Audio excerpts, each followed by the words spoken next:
Welcome, and thank you for joining us on our live stream. We believe here at Active that you are worth knowing, so we created this content designed for you to explore your faith and belief wherever you're at. So welcome, and please enjoy the message.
Well, good morning, Active Church. You feeling good this morning? Great to see you. Welcome to our Yucaipa location, and welcome to those watching from our Redlands location. My name is Mike, and it's an honor to have you here with us this weekend. You know, you had to go through those terrible elements of Southern California with a little bit of drizzle, and I know that the roads get crazy and we get crazy, and so, man, thank you, God, for getting us here today, right? Like, let's just give it up for the Lord, getting us here to church, right? So great to have you. You're joining us for a series that we're calling Better, and this is week 2. And the idea that we're running with this month is that we believe that you and I, when we wake up in the morning, we want to be better. We want to be better at life. We want to be better in life. And we're really wrestling through the question, what story do we want to tell? I don't think many of us wake up in the morning wanting things to be worse than they were last week. I think all of us have a longing for things to be better. And if you hang with us for any amount of time here at Active Church, you'll hear this phrase often, that we believe that you can tell a better story.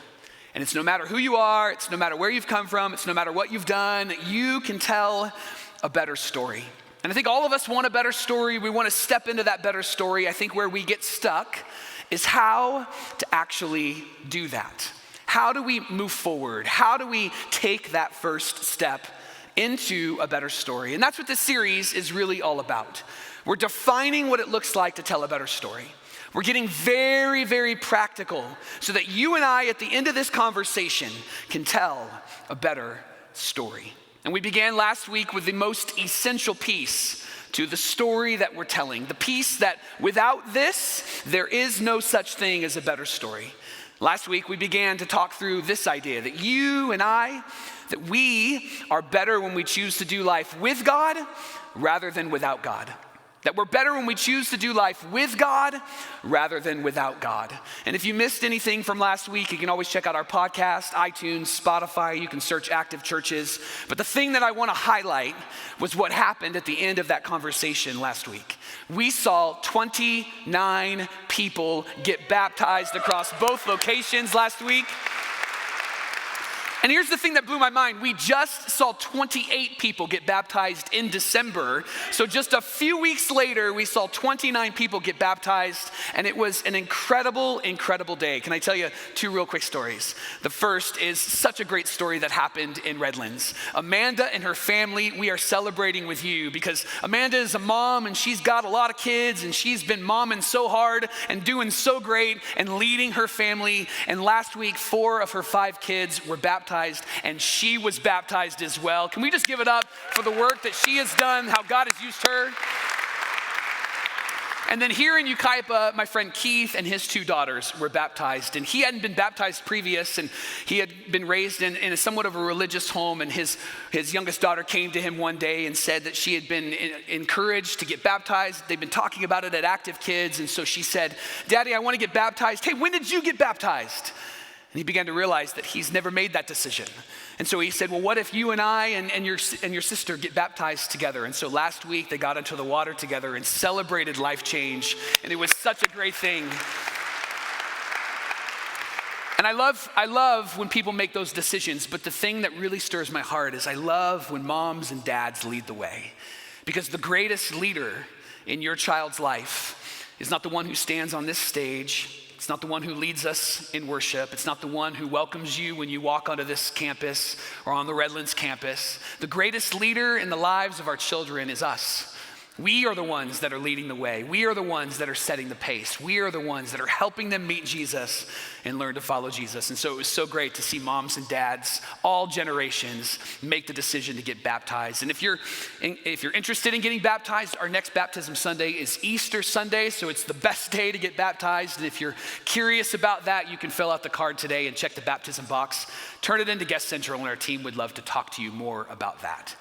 Today is week 2 of this series called Better. And as we think and talk through and define and step into a better story, we want to wrestle through this reality today, that you and I are better when we choose to do life together. That you and I are better when we choose to do life together. And I know for some of us, maybe that feels a bit overwhelming. Maybe it kind of rises the anxiety inside of you, and because maybe relationships in the past have been difficult, they've been tough, or maybe you're just feeling like you don't have room in your life. Maybe your response to the conversation of we should do life together, your response maybe privately and maybe even publicly is like, I don't know if I could do that. It just feels too people-y. Right? Anybody ever use the phrase too people-y? I have a couple of friends in my life that have given me permission to use that phrase. It's just too people-y. There are some Sundays where I'll finish getting to do what I get to do on a Sunday, and then I'll hang in the green room for about 5 minutes to just kind of recalibrate and then come out into the lobby, because isn't it true that there are some days where it's just too people-y, right? And you just need to shut down for 5-10 minutes and then re-engage. Or maybe when you hear about relationships, your response to that is, it feels like it's too much. My schedule is already busy. My life is already complicated. It just feels like it's too much. Or maybe you hear about relationships and you hear that we should do life in relationships, and you respond with, yeah, that's too overwhelming. Because I have these relationships that I'm in right now, and they're a lot of work, they're a lot of time, and they're a lot of effort, and I love them, and I want to invest in them, and I just don't know if I have room in my life for any more. And I think when we respond to relationships in one of those 3 categories, I think it's because we have a misunderstanding of what relationships can actually be like. I'm not talking about you being in relationship with everybody all the time. I'm talking about you being in relationship with a few people and choosing to make that an intentional time. That's what we're talking about when we're talking about you and I being better in relationship. And so that's where I want to go today. I want to talk about how important that is, how powerful that is, and how significant it is for you and I to tell a better story. And in order to get there, I want to wrestle through 2 terms this morning. I want to wrestle through prevention and intervention. Prevention and intervention. Prevention is when we have forethought, when we have pre-decided what story we're going to tell. Prevention thinks about it before they actually do it. Intervention is thoughtful, and it responds in that moment. It helps to make things better in that moment. Both are good, but I am of the opinion that prevention is actually superior. Now, you might want to wrestle with me on that, and that's okay. I have the microphone and you don't. So you might want to wrestle on that. Here's the reality. We all prefer intervention because we like to solve problems, don't we?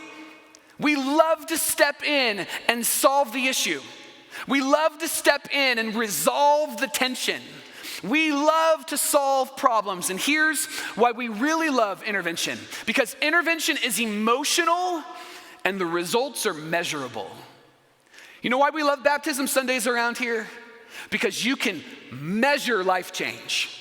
You can see people who planned to get baptized and who didn't plan to get baptized, but were moved in that moment, who stepped into the water. That's measurable and you see it. And then it's emotional, right? Where you look at the people around you and you see them crying and you look at them and you say, I'm not crying, you're crying. And they're saying, yeah, no, I'm not crying, you're crying, right? And it's just a heart-stirring moment. It's emotional and it's measurable. It's why we love intervention, because we can step in and we can see our effectiveness. We can feel it, we can experience it, we can watch it. The reason why prevention isn't attractive to us is because prevention isn't measurable. And prevention, it's not emotional. Prevention is systematic. And I know a lot of us are like, ooh, that sounds attractive, right? I want a systematic, habitual, healthy rhythm, right? I think for a lot of us, we're not drawn to this because it's not something that steps in to solve the problem immediately. Prevention makes a decision before there could potentially be a problem. Prevention pre-decides. Prevention has forethought. Prevention doesn't get phone calls from TV stations wanting to follow you around with a camera for your own reality TV show. I've come to learn that if you're not getting a phone call and they don't want to chase you around with cameras, you're doing pretty good, right? I'm a result of prevention. The decisions that my mom and dad made. Because there have been ups and downs in my life. There have been hills and valleys in my life. But my mom and dad pre-decided what story they wanted to tell. And they had forethought about the story they were going to teach me as well. See, I believe that prevention can help you and help me to tell a better story. And I'm so convinced of this that I want to take you into a moment in the life of a man in the pages and documents that we call the Bible. And I want to take you to a moment where you get to see what happens when you don't choose prevention. I want to show you some chaos this morning. If you think that your life is bad, wait till you see this story, all right? And it's not the entire life of this person, but it is a moment, right? And I think for a lot of us, we need to be reminded that moments are not monumental for our entire life. They don't have to shape and dictate our entire life, but moments are monumental for us to recognize what story we want to tell. I want to take you into the story of the life of King David. David is the David that fought Goliath. David is the David that was the second king of Israel. David is in the line of the family tree of Jesus. David was described as a man after God's own heart. I want to take you into his life, into a moment in his life where he didn't choose prevention. And I want you to feel and see and experience the results. And then I want to show you the decision that he made. And then I want to invite you to pre-decide, to have some forethought about the story you want to tell. And so if you brought a Bible with you this morning, or if you have the Bible app on your phone, we're going to be in a document called 2 Samuel, written by a man named Samuel. He was the pastor, the priest during the time in ancient Israel.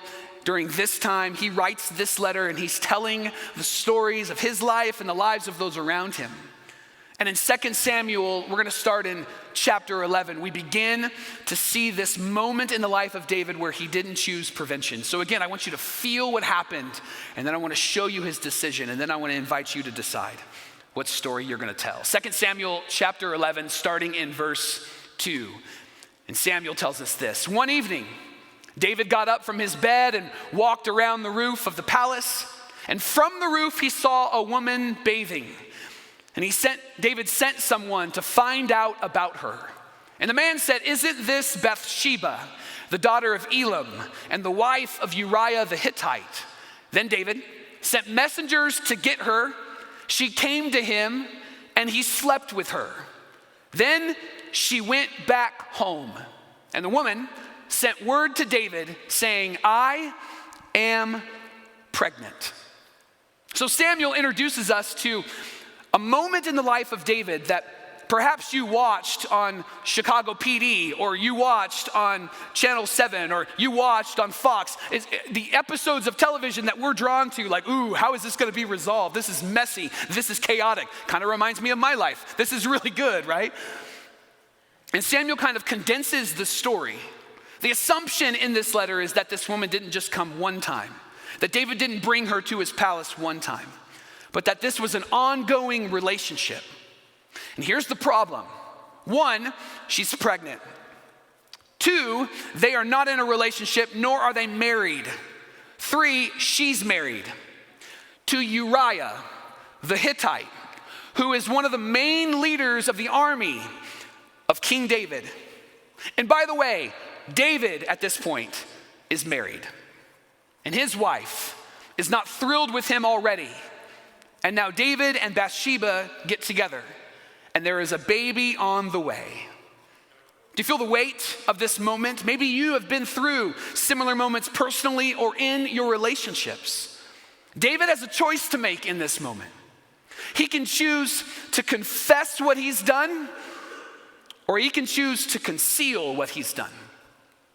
Just like you and I, in those moments where we have messed things up, where we have made decisions to disrupt the story that God wants to tell in our lives, we can choose to confess, or we can choose to conceal. Confession, maybe for you, is a term that is very religious, and it's determined and dictated by a private whisper that you have to God, or maybe a private whisper that you have to a religious leader, a pastor, or a priest. But Jesus and the writers of the scriptures didn't describe confession that way at all. Jesus talked about how confession is powerful and sets you free. Because confession is taking everything that you have done and laying it before the God who has done an incredible work for you. Confession is saying, God, I don't want to live this way anymore. I want a new story. And being honest about what it is that you've done. Confession covers the last 10% of truth. Do you know what I'm talking about when I talk about the last 10% of truth? Like, all of us are about 90% honest. Hey, your hair, it looks good today. Hey, that's a nice shirt. Hey, that your house is somewhat clean, right? The last 10% of truth says, bro, you need to use some gel because your hair looks terrible, right? Or your shirt, like, you should iron it before you wear it.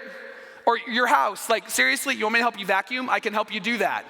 The last 10% of truth is what we are really thinking and really feeling, and confession is us saying, God, here's what's going on, here's what I've done. And there's 2 writers in the scriptures that intentionally talk about confession. One of them is John. And he says that if you and I confess our sins, that God is faithful and he's just. Faithful being that God will be God. That he doesn't run from you, he doesn't ditch you, he doesn't turn his back on you. That God will be God and he will do what he does. And just being that God calls sin, sin, and pays for it. He doesn't make you pay for it. He pays for it. That God is faithful and just and will forgive us of our sins and cleanse us from all unrighteousness, from the disruption that we have caused in our story. But often I think if you're a Christian, you've experienced this. If you're not, here's what happens a lot of the time in the church. We'll confess our sin this way. Dear God, forgive me and don't let anybody know. Amen. Right? And then we're going to move on. Everything's great, everything's fine, everything's good, and we'll just leave it alone. And often we'll treat confession as this private thing where we don't really have to do anything to change. We don't have to really make up our mind about anything. We don't really have to go anywhere. We don't have to do any of that. But confession is actually attached to relationship with God, who is the forgiver, and relationship with others who give us hope and strength and courage and everything we need to move forward. James, the brother of Jesus, writes that you and I can confess our sins to one another so that we may be healed. Healed. Set free. Not stuck. Not living in embarrassment and in shame and in regret anymore. And this confession isn't to everybody. It's not an Instagram or a Facebook post. This confession is to those in the most closest inner circle you got. The 3 to 4 people that know you best and love you most outside of Jesus. The ones that know when something's wrong, even though you say, I'm fine. That's what confession looks like when you invest in relationship. You're intentional in relationship. David had this opportunity, or he could conceal it. Ironically, it was David that talked about the power of concealment. David writes in the Psalms that when I didn't share this out loud, when I didn't confess, it felt like my bones were wasting away. Because isn't it true when you have to negotiate 2 different lives, 2 different stories, you have to cover your tracks so that they won't know, and you got to cover your tracks here so that they won't know. And then when you're found out, you feel like you're completely lost. David says it's like your bones are wasting away. David had a choice. Confession, or conceal it. Freedom, or more slavery. Healed, or broken. And unfortunately, David chooses option 2. And we read that David sends word to Joab, the leader of his army, and he says, send me Uriah. And when Uriah came to him, this is an interesting conversation. David, knowing what he's done, David asked him how Job was doing and how the soldiers were doing and how the war was going. Like, what an uncomfortable, awkward, guilty conversation, right? Uriah may not know what's going on. In fact, we're told that he had no idea because he was fighting in a war. And David invites Uriah to come to his palace, and he begins to have this uncomfortable conversation with Uriah. You ever been around somebody who is extremely guilty? Or maybe you were extremely guilty.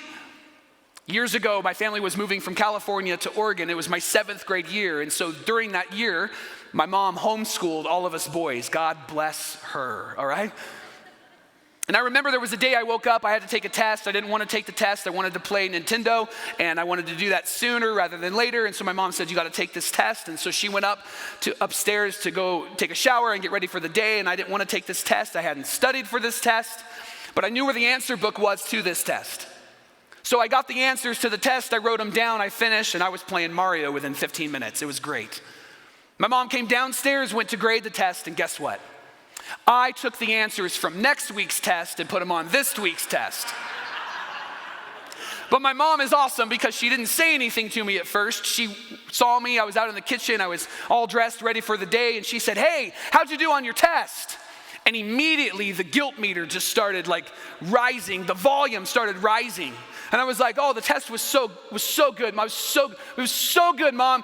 You're the best teacher, Mom. And I'm so glad. I wish you could be my teacher forever, Mom. And it was just this uncomfortable, awkward. I was guilty, and everything that was coming out of my mouth was, you're the best teacher. Yay, Mom. Woo, yeah, woo. It was awkward. And my mom, being so awesome, she just goes, that's great. I'm so glad that you felt like you did well. Do you know you failed it because you put the answers to next week's test on this week's test? And immediately I knew, busted. I was in trouble. I can't believe I'm still alive today. Guilt makes you do some really interesting things, doesn't it? And here's David going, Uriah, how's the soldiers? And how's Joab? And how's the war? How's it going? And then he says this to Uriah. He says, David said to Uriah, here's what I want you to do. I want you to go to your house, and I want you to wash your feet, and I want you to go home and be with your family, be with your wife, and be intimate with your wife, clean yourself up, have a night with your wife. So Uriah left the palace, And then David sent a gift along with him. If I could just incentivize this, I could cover up what I've done. And then it would make it look like it was his kid and not my kid, and everything would be fine. And so Uriah chooses to do something other than what the king invited him to do. Samuel tells us that Uriah slept at the entrance of the palace with all of his master's servants, and he did not go down to his house. And when David confronted him, he was like, bro, that's the biblical word, bro, how come you didn't do this? And Uriah's response is powerful. He says, how could I go to my house and eat and drink and lie with my wife while my men are fighting? He's a good leader, and they're out fighting. Why would I not be with them? Because I need to serve them. And so David gets a different idea. He's like, okay, here's what I'm gonna do. And the next verse says this: at David's invitation, Uriah ate and drank with him. And David kept pushing food and drink in front of Uriah, and it says that David made him drunk, because that's attractive, right? That's what you want, wives, when your husband comes home. You want a drunk, sloppy man to come home, right? To be with you intimately. David's like, hey, maybe I get him drunk, I'll send him home, and then that'll cover my bases. But in the evening, Uriah did not go home. I want to pause for a moment because the next part of the story is terrible. It's tragic. But I want to pause because I feel like we need to have a conversation about it first. Because when you hear what David actually did, and maybe you are already aware of it because you're aware of this story, your tendency, your temptation will be to respond to what David did with these words: I would never do that. I would never do that. I want to caution you on the phrase, I would never. Because isn't it true that for many of us here in Yucaipa and in Redlands, isn't it true that many of us are on the other side of the things that we thought we'd never do? I would never get a divorce. I'm going to be married forever. And yet here you are. I would never drink too much. That's just not who I am. And then Friday happened. I would never become addicted to anything, substance or electronics. It's just not in my nature. It's not in my character. And now you're struggling because we just talked about confession and concealment, and you've been choosing concealment. Isn't it true that a lot of us are on the other side of I would never? I think we have to caution ourselves in making a judgment call about what we would never do, because we're all one decision away from doing the thing that we would never do. And I think it's important that we recognize that in our own lives, because there are going to be people in our lives that will do things that we thought we would never do. And our stance, our position, our posture in those moments will determine if they find the healing that they need in powerful, intentional relationships or not. What David does is he sends a letter to Joab, the leader of his army, and he writes him this: put Uriah in the front line where the fighting is fiercest, and then withdraw from him so that he will be struck down and die. David's alternative, because I can't get him to go back home to be with his wife, is to kill him and to not be involved, have somebody else do it. And it happens. They follow his orders. And then we're told that when Uriah heard that her husband was dead, she mourned for him for some time. And then after the time of mourning was over, David had her brought to his house. I love that the writer puts all of the pressure on David. David had her brought. David sent someone to find her. David brought her over. David slept with her. Because this is David's choice. And so often we'll blame everybody else for the way that we disrupt our own story and the story that God is wanting to tell. Samuel goes, this is David's fault and David's decisions. This is David choosing a way forward. And then after it's all finished and there's this pregnant woman that moves into the house, he just acts like everything's fine. By the way, David has kids at this point. And he moves this woman into his house and expects everybody to just think that it's okay. With one decision, David undermines his moral authority. We don't talk much about moral authority, do we? You know what we like? We like positional authority. We like titles, because then titles allows you to say whatever you want to say, allows you to have authority, leadership. Some of you who are new are giving me great respect this morning because you don't know me, but you're giving me respect because it's the pastor. Some of you that know me and you give me respect because I have the title of pastor. I appreciate that. But we have a saying around here on our staff that titles are for paperwork. And if I am getting the respect and the trust from you because of my title, then I'm not doing my job. And if there's ever a point that I'm throwing my title out and using it to manipulate and using it so that I can have authority in your life, I need you to do me a favor. I need you to smack me because my mama would. Because I need to earn your trust, not because of the title I have, but because of the person I am and how I love and serve and the character I hold. And the conviction I hold is not that I'll do it perfectly, but the conviction I hold is that my title doesn't get me anywhere.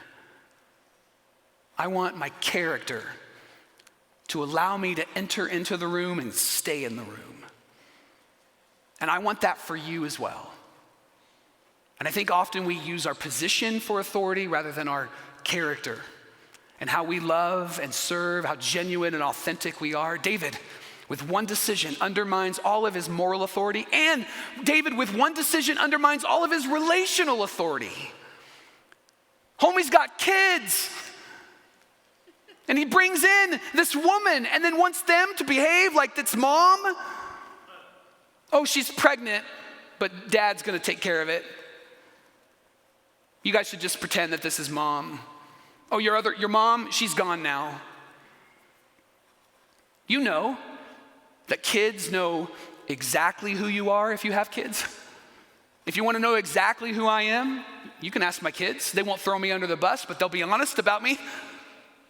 Isn't it true that our kids know us the best because we are who we are, without any filters, without any titles, any hats that we're wearing in our homes?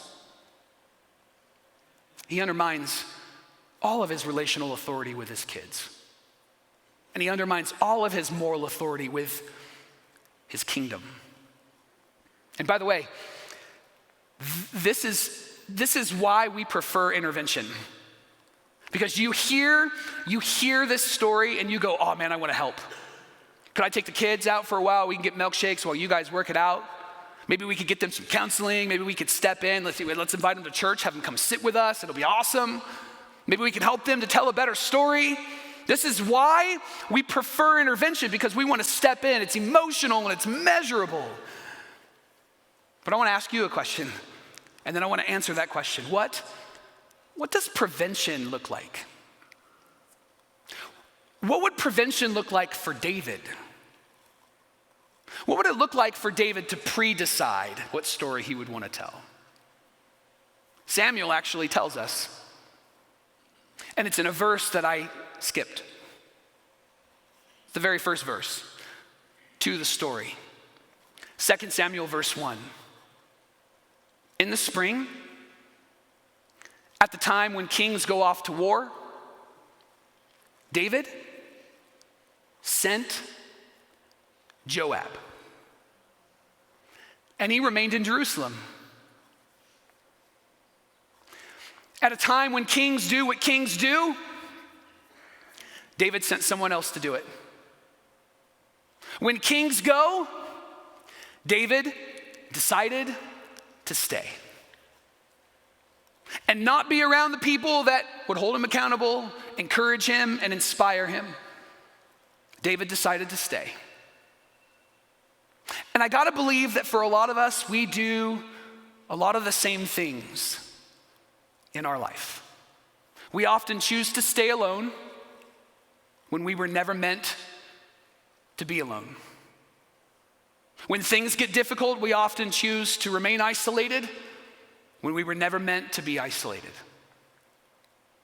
When you stay, you miss your better story. When you remain, you miss your better story. When you say no to relationships, you miss your better story. And maybe the question you're asking this morning is, well, what does it look like when I'm staying? Like, how do I know if I'm staying? My answer to that is you'll hear it. You'll hear it in your heart, you'll hear it in your mind, and you actually might hear it off your lips. You might say things like, I feel like I'm not connected. And the answer is, yeah, you're probably not. Because you're choosing to not be intentional in your relationships. You decided to stay. I feel like I'm not known. The answer is, yeah, you're probably not known. Because you're not being intentional in relationships, you decided to stay. I feel like I'm all alone. Yeah, it's probably true. Because you're not being intentional in relationships because you decided to stay. And my question for you this morning is one that might be difficult for us to hear and to wrestle with, but I feel like it's important because we love each other. My question for you this morning is, whose responsibility is it to change that? Some believe it's mine as the pastor. Some believe it's Pastor Joe in Redlands. Some believe it's leaders, it's connection group hosts, it's somebody else's responsibility. But here's the truth. I'm responsible for me. And I make decisions for me. And I make decisions to stay or to go. Just like The Clash sang many years ago. Should I stay or should I go? And often we will want other people to take responsibility for how we're connected and how we feel and if we're known. And the reality is that you and I are responsible for that. Which is why I think prevention is superior than intervention. Because prevention pre-decides what story we want to tell and with whom.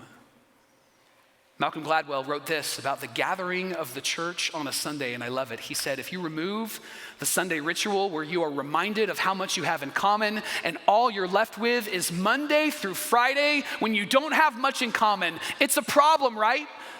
There's something incredibly, powerfully, socially important about bringing people together on a regular basis and reminding them that they are all a part of a community.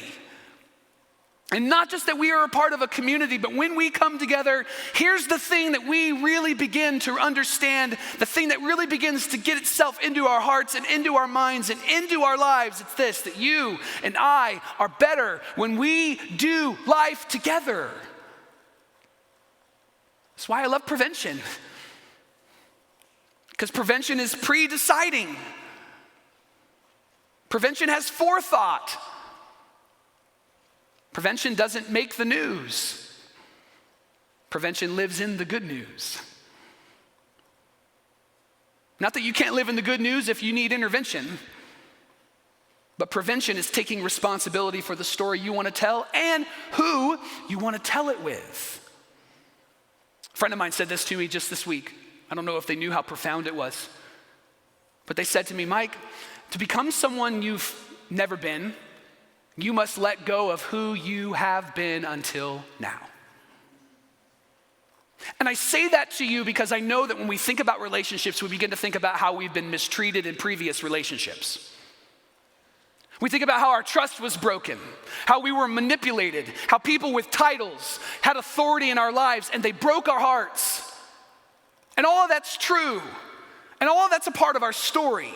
The thing I think we just need to wrestle with this morning is how long will we allow them to determine our relationships moving forward? How long will we allow them to have influence over our story moving forward? And I want to have responsibility. I want to take responsibility. I want to do life with God and with the people that God has placed in my life. And I want to trust people, and the only way I know I can trust people is when I trust them. And then when they prove to be untrustworthy, then I decide what I'm going to do next. I hope my decision, and I hope your decision, is to always be intentional in looking for those that you can do life with, that you can trust. Friends, are you willing to take responsibility for your relationships so that you can tell a better story? We have a very practical way forward for you this morning. And you know it's coming. You can do one of two things this morning. First, you can join a connection group. Today at both locations, you can walk out, you can talk to our group host. There's a catalog there. It shows you all the groups that are open. Beautiful, handsome, beautiful, wonderful, good-looking people that are hosting groups all across our community. There's also donuts available for all of those that want to join a group. So you can get into a relationship and get fat and giggly all at the same time. You can even go online, you can send them a message, it gets rid of the middleman, you can interact with them. Maybe for you, this is the thing that helps you move into the new story. Maybe for you, you're thinking, I don't know if I have the time or the capacity to do that. Okay. Second thing that you can do is I want to invite you to host a group. Host a family or friend group, a group where you and your friends, your family come together because maybe your schedule is a bit wonky, a bit crazy, where you decide that you're going to set up the schedule and maybe Mondays at dinner you begin to meet and then the next week it's Friday night as you're hanging out watching a TV show. We provide all of the material for you. Everything that you need, we provide. There's even a training video online that when you fill out your card, we're going to email to you. We've taken care of everything because we want you to be in relationship because you and I are better when we choose to do life together. I don't want you to leave without being connected in a group. And in fact, if some of you are ready for that even next step, not just being in a connection group, but maybe taking your faith very serious, there's a group in the catalog that I want you to look at. It's called Rooted. And Rooted is one of the most powerful experiences that you will ever walk through. But the point is that you're going to do life with people in intentional relationship. I met two really great friends about 4 years ago, Mark and Tara. This is their photo on a vacation that they recently took. Mark and Tara moved from the Midwest and they came to California because of a job. And it was about 4 years ago on a day just like today that they were in the lobby here at our Yucaipa location and I was standing out there at the group's table and they walked up, introduced themselves, I introduced myself and they said, we want to be in a group. And I didn't even show them the catalog. I said, you should come to my group. And they said, really? And I said, yeah. And they said, okay. And then I think we both realized that we're complete strangers that are now going to hang out at my house. So I had to go tell my wife, hey, by the way, I invited some complete strangers and their kids to come over to our house. Don't you love being married to me? But Tiff is great. She was flexible and Mark and Tara showed up. And they showed up again and they showed up again. And here we are almost 4 years later and they keep showing up. You know what they recently told me? They recently told me that the first few weeks of group were really anxious moments for them. Because Mark is not a hugger, he's a handshaker. If you know me, I'm a hugger. I hug at all the wrong times. And I give hugs when you're not expecting it. If I ever come up to you in the lobby at either location and you don't want to hug, just tell me to stop in the name of love, put your hand out and everything will be okay, all right? But I was hugging Mark as he came in and I found out that for the first few weeks, Tara had to motivate him to get out of the car and come into the house because he knew that Pastor Mike would be waiting at the front door going, come here.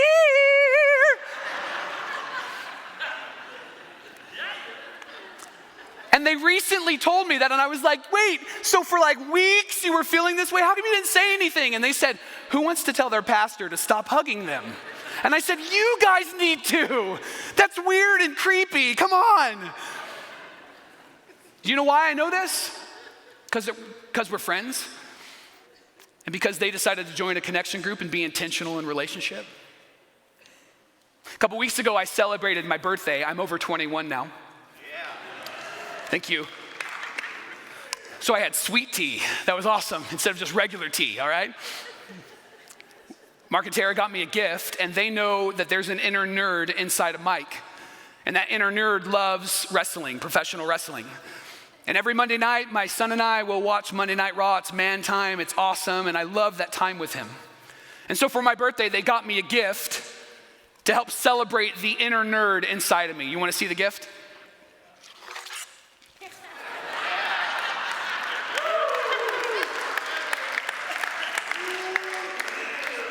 Should I? It's probably more like this, right? Right? They got me this. It doesn't fit around my waist. I think it's for an 8-year-old, but don't tell anybody. You know why they knew this? You know why they knew I loved wrestling? Because we're friends. Because they joined my group. Because they were intentional in their relationships. And I know those stories aren't like life-giving, life-changing, wow, move you, measurable, emotional stories. But they're my stories. What stories can you tell? I can tell you all sorts of life-changing, emotional, measurable stories. Because we've done life together for 4 years with this couple. Stories could you tell? Oh, you don't have any? You can. I want to invite you to join a group or host a group. Imagine the story your relationships will help you tell. Let me pray for you.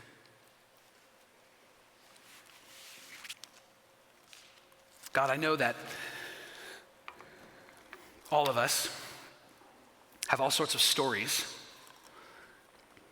of how we've been hurt and unloved and messed with and manipulated. And